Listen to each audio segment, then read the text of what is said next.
Ça n'a pas de sens, un enfant qui décède à 16 ans en pleine santé. Enfin, on ne fait pas des enfants pour les enterrer un jour, on ne fait pas des enfants pour qu'ils partent avant nous. Pour Alice, ça ne s'est pas produit de cette manière-là. On a pris la bonne décision. Tu peux l'évacuer par hélicoptère. Son pronostic vital est engagé. Alors c'était le 27 septembre, j'ai comme chaque matin déposé Alice, ma fille âgée de 16 ans, de l'autre côté de la rue. Je l'ai confiée au chauffeur de taxi qui l'emmenait dans le haras dans lequel elle travaillait. Alice s'est passionnée toute petite pour les chevaux, elle était cavalière depuis l'âge de 4 ans. Je lui ai souhaité une très bonne journée, je l'ai embrassée, elle est montée dans son taxi et elle est partie.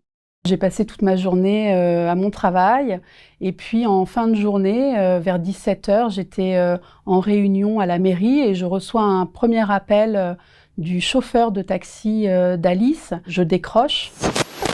Oui, je suis désolé, je suis au haras là et je ne vois toujours pas votre fille. Et les pompiers sont là, elle a eu un accident. Apparemment un coup de pied de cheval. Écoutez, rentrez chez vous, c'est pas très grave, ne vous inquiétez pas, le haras ne m'a pas encore appelé. Quand le haras m'appellera, j'imagine que les pompiers me diront où je dois aller chercher Alice et j'irai à l'hôpital, vous inquiétez pas, tout va très bien. Moi, je suis très rassurante. Et puis, j'ai reçu un deuxième appel des pompiers. J'ai senti une montée de nausées. Je lui ai demandé de me laisser 3 minutes. Je me suis assise, j'ai pris un grand verre d'eau. Je l'ai rappelé au bout de quelques minutes. Bonjour, merci de me rappeler. J'aurais besoin de quelques informations. Date de naissance de votre fille ? 22 août 2002. Sa taille ?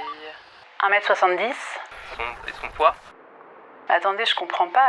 Alice, elle connaît tout ça. Écoutez, votre fille est inconsciente.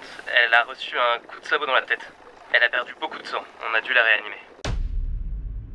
J'ai très envie à ce moment-là de prendre mon scooter, de filer au haras et le médecin du SAMU me dit surtout pas, vous êtes en état de choc, vous restez chez vous, vous appelez votre mari. Et donc c'est ce que je fais, je rassemble mes affaires, je rentre chez moi, j'organise pendant ce temps la soirée de Camille, la petite sœur d'Alice qui elle a 10 ans, qui va sortir de l'école à 18h. Mon mari rentre et puis on attend tous les deux dans le salon cet appel. Madame Boutet, je ne vais pas vous le cacher, l'état de santé de votre fille est stabilisé. Mais il reste grave. Tu peux l'évacuer par hélicoptère. Son pronostic vital est engagé. On part, mon mari et moi, tous les deux, jusqu'à l'hôpital Necker, où là, on attend l'arrivée imminente d'Alice dans un couloir très triste, très lugubre. Et on attend là, tous les deux, pendant une bonne demi-heure, jusqu'à ce que l'on voit effectivement ce SAMU escorter notre bébé à l'intérieur. Le neurochirurgien et le médecin anesthésiste viennent nous voir et nous expliquent qu'Alice va subir une intervention chirurgicale très grave et très importante qui est destinée à soulager son cerveau qui souffre. Il y a plusieurs fractures du crâne et puis surtout il y a un œdème très important et des hématomes très importants qui sont en train de se former dans son cerveau.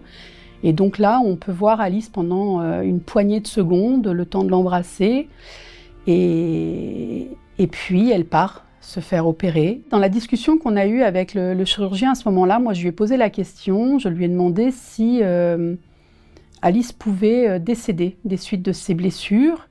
Et le chirurgien me dit qu'en effet c'est une issue possible. Pour le moment, on va d'abord aller tout faire pour lui sauver la vie et ça passe par cette intervention chirurgicale. Et on retourne dans cette salle d'attente.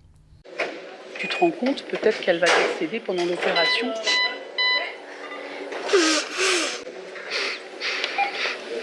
On pourrait peut-être au moins donner son cœur. Il est beaucoup plus facile pour nous de se projeter dans la vie que d'envisager la mort de notre enfant. Et se projeter dans la vie à ce moment-là pour nous, c'est parler du don d'organes et c'est le moment qu'on choisit pour le faire. Et la question, elle est tranchée. Nous n'en reparlons plus. Alice, elle avait 16 ans. C'était une jeune fille assez singulière. Elle était née avec une tumeur au cerveau qui avait été détectée à l'âge de 3 mois. Elle avait été opérée et on nous avait dit votre enfant ne marchera peut-être pas, ne parlera peut-être pas. Au final, elle a 16 ans, elle est pleine de vie, elle fait du ski, du vélo, de l'équitation.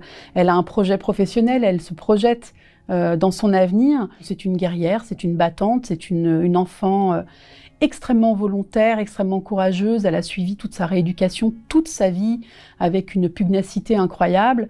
Et elle a relevé des défis auxquels on ne s'attendait pas. Donc nous, on n'imagine pas un seul instant qu'elle va pouvoir succomber à cet accident. On est convaincu qu'elle va s'en sortir. Alice remonte du bloc opératoire. On la revoit nettoyée, la tête bandée. Ce qui est très étonnant, c'est que les images que je vois à ce moment-là sont celles de mon bébé qui remonte du bloc opératoire à l'âge de 3 mois. Elle a la tête bandée exactement de la même manière, à la différence que cette fois, il y a des grandes nattes qui dépassent de son pansement. On n'est pas loin de minuit, on est soulagé que cette opération se soit bien déroulée, plein d'espoir, parce que déjà Alice a survécu à cette opération. Et on nous dit que tout va bien, en fait, que les choses se sont bien passées. Et on nous explique que la donnée la plus importante, majeure de l'état de santé d'Alice, c'est la pression intracrânienne, qui, au sortir du bloc opératoire, était à 7. Cette pression est encore très basse, mais c'est normal. Tant qu'elle ne dépasse pas 17, il n'y a vraiment aucune inquiétude à avoir. Là, son état est stable, mais il va falloir être patient. Il va falloir attendre 48, 72 heures avant de pouvoir vraiment vous délivrer un pronostic. Là, maintenant, vous partez pour un marathon. Donc, rentrez chez vous, reposez-vous, reprenez des forces parce que vous allez en avoir besoin. Les jours qui viennent vont être difficiles. Et c'est ce qu'on fait. On rentre chez nous, tous les deux, et on passe la nuit, et on attend. On se pose des tas de questions, on se demande d'abord si Alice va survivre à cette première nuit, comment vont se passer les jours qui viennent, comment on va aborder la question de l'accident avec la petite sœur et les 2 grands frères d'Alice, puis avec nos familles, avec nos parents. Et ces incertitudes sont très très difficiles à vivre. Et donc cette première nuit, effectivement, elle est compliquée. Un matin, j'arrive à l'hôpital Necker, dans la chambre d'Alice. Et évidemment, mon regard se pose d'abord sur la pression intracrânienne. Et cette pression intracrânienne, ce matin-là, elle est à 33. Elle a fait un bond gigantesque. Donc là, quand même, je me dis, on est loin de 17, 30, c'est quand même beaucoup, c'est plus du double. Je décide donc de m'installer dans cette chambre avec mon petit ordinateur pour travailler, prête pour l'arrivée du médecin. Médecin qui passe effectivement dans toutes les chambres avec son cortège d'étudiants, qui voit tous ses patients et qui ne vient à aucun moment dans la chambre d'Alice. Puis vers midi arrive une infirmière et on m'a dit que j'allais voir le médecin ce matin, mais à quel moment va-t-il venir ? Pardon, mais votre mari, il arrive quand? Le médecin nous reçoit en tout début d'après-midi et nous explique qu'Alice ne va pas se réveiller, que ça n'est pas possible, qu'elle est dans un état de coma extrêmement profond, voire végétatif, qu'elle ne reviendra pas de ce coma-là. Le choc est violent, les espoirs s'évanouissent, on quitte Alice en sachant que, quoi qu'il arrive, on n'entendra plus le son de sa voix, elle ne se réveillera pas, et donc on lui explique que nous, on a décidé de donner les organes d'Alice. Je me dis souvent que de toute façon, que l'on donne ou non les organes, celui qui est décédé ne revient pas. Donc autant donner ce qui peut l'être si ça contribue à sauver des vies et à rendre la vie d'autres personnes bien meilleure. Et là, ce médecin nous explique que pour donner les organes d'Alice, il faudrait que la mort encéphalique survienne et on n'en est pas là. Puisque pour le moment, Alice, elle est juste végétative, mais elle n'est pas encore en état de mort encéphalique. La mort encéphalique étant la mort du cerveau, elle survient juste naturellement en fait. Le tronc cérébral arrête de fonctionner. La nuit se passe. Il me faut la prise de sang aussi. Je me rends compte qu'il y a quand même beaucoup de monde dans la chambre d'Alice. Julie, tu peux l'emmener faire un ECG? Je comprends que les signes de mort encéphalique sont observés. Alice est emmenée au bloc opératoire pour faire don de ses organes.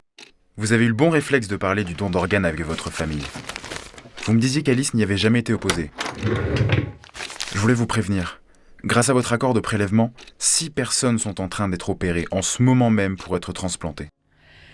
Et je mesure à ce moment-là vraiment la portée et l'importance de ce don.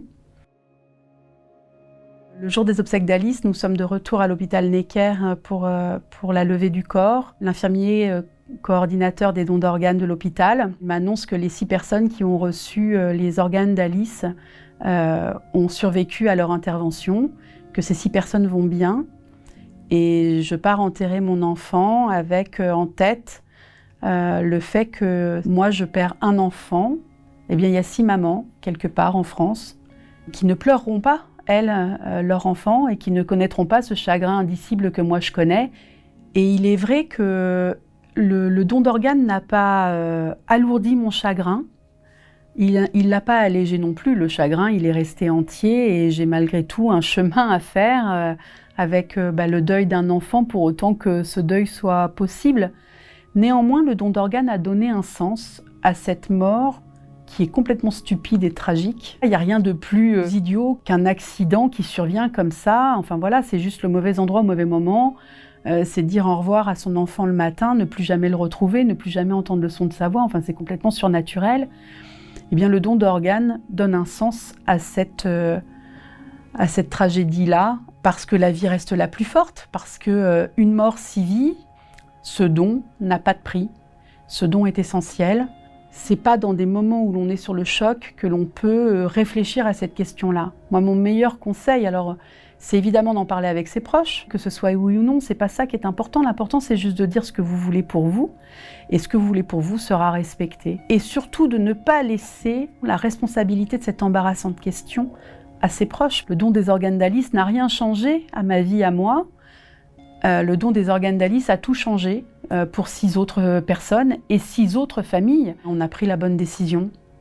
Ça aide à accepter, en tout cas, un minimum.